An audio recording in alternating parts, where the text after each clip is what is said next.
The business was gone. Every cent I invested, every ounce of sweat I poured into it, was in someone else's hands. And that someone was my best friend, Michael, who now stood in my living room asking for a favor. Michael and I had been inseparable since grade school in the bustling heart of Chicago. We were more than friends. We were kin. At 32, we decided it was time to combine our talents and passions into a joint venture. I, Daniel Thompson, a software engineer with a knack for innovation, and Michael, with his shrewd business acumen, formed a tech startup named Streamline Solutions.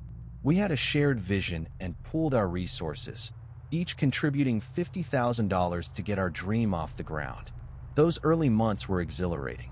We worked tirelessly, often late into the night, fueled by microwave dinners and endless pots of coffee in our modest downtown office. We celebrated our first big contract with a night out in the city, laughing over endless rounds of drinks, dreaming of what the future held. The trust between us seemed unshakable, as solid as the skyscrapers that surrounded us.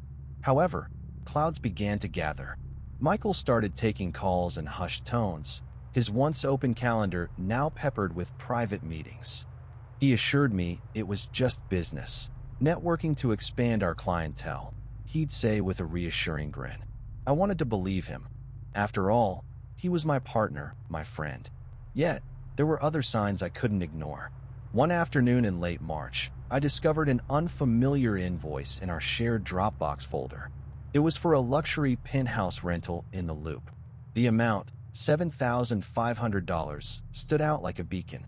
Michael brushed it off as a potential venue for a client meeting, which made sense at the time, though a small voice in my head whispered doubt. The red flags continued to unfurl. By June, our company's financial statements showed discrepancies. Small amounts initially, but they grew.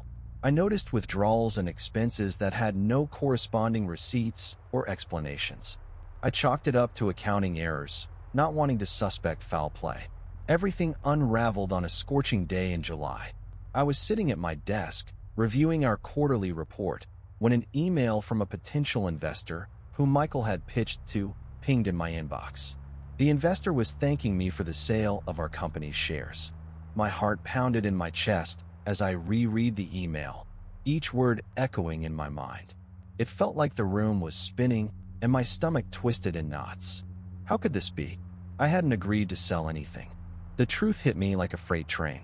I called Michael immediately, my voice trembling as I demanded answers. Michael, what is this? Did you sell our shares without telling me? Calm as ever, Michael chuckled. Dan, it's complicated. I thought it was best for us. We needed liquidity. Without consulting me, I snapped, fists clenching around my phone. The heat in my chest rose to my face, turning it crimson. Look, Dan, I can explain, he started, but his words were hollow.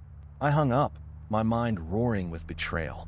As I dug deeper, the betrayal was more profound than I could have fathomed.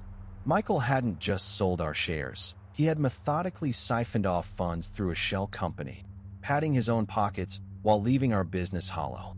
He had orchestrated the entire operation to secure his financial safety net, planning to leave me with the scraps of what I thought was a shared dream. Sleepless nights followed, haunted by what-ifs and a gnawing sense of foolishness for the trust one had placed in him. It was as if the world had dimmed, color leached from my days. I called in sick to work, unable to face the jarring normalcy of the outside world while my life felt in shambles. My appetite vanished, meals replaced by bitter cups of coffee and introspection. The turning point came unexpectedly. I was staring at the ceiling one night, the air heavy with the scent of rain from the open window, when a notification from my phone caught my eye. It was a picture posted on social media, Michael grinning at a lavish party, surrounded by new friends, toasting with champagne. The sight ignited something in me. Anger, no longer smoldering, burned brightly. I pulled myself out of bed, determination settling into my bones. He would not get away with this. I spent weeks methodically planning my path to justice. I gathered every document, every email, compiling a comprehensive dossier of evidence against Michael. I enlisted the help of a sharp lawyer, Patricia Nguyen, specializing in corporate fraud. Her confidence was infectious. "We'll get him, Daniel," she assured, flipping through the evidence with a sharp nod. Together, we devised a plan. I reached out to former clients, allies who had respected my integrity, seeking their testimonies. I prepared a watertight case, ensuring every detail was immaculate. This was chess, and I was preparing for checkmate. On a crisp morning in October, I put the plan into motion. We served Michael with legal papers during a public networking event he was hosting at the penthouse I now knew was his. I watched from a distance, concealed by a sea of suits and cocktail dresses, as the process server approached him. His face, once smug and assured, faltered. The color drained from his cheeks. I approached him, my heart steady, a calm I hadn't anticipated enveloping me. "Hello, Michael. Fancy seeing you here." His eyes widened, panic flashing. "Dan, I cut him off, my voice steady and unyielding. "Save it.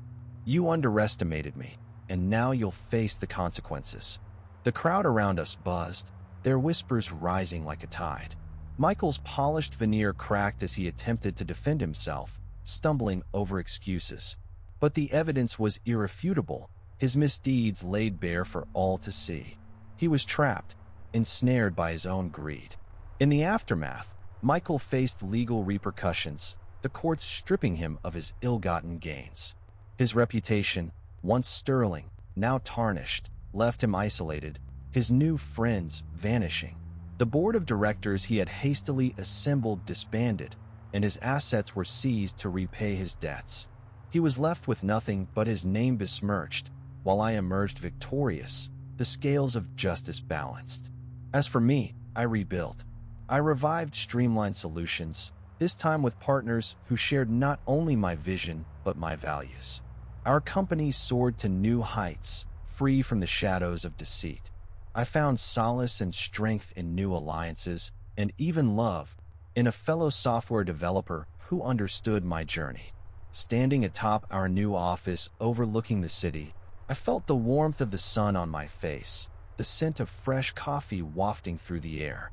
The city was alive, vibrant once more, and so was I. Michael had once been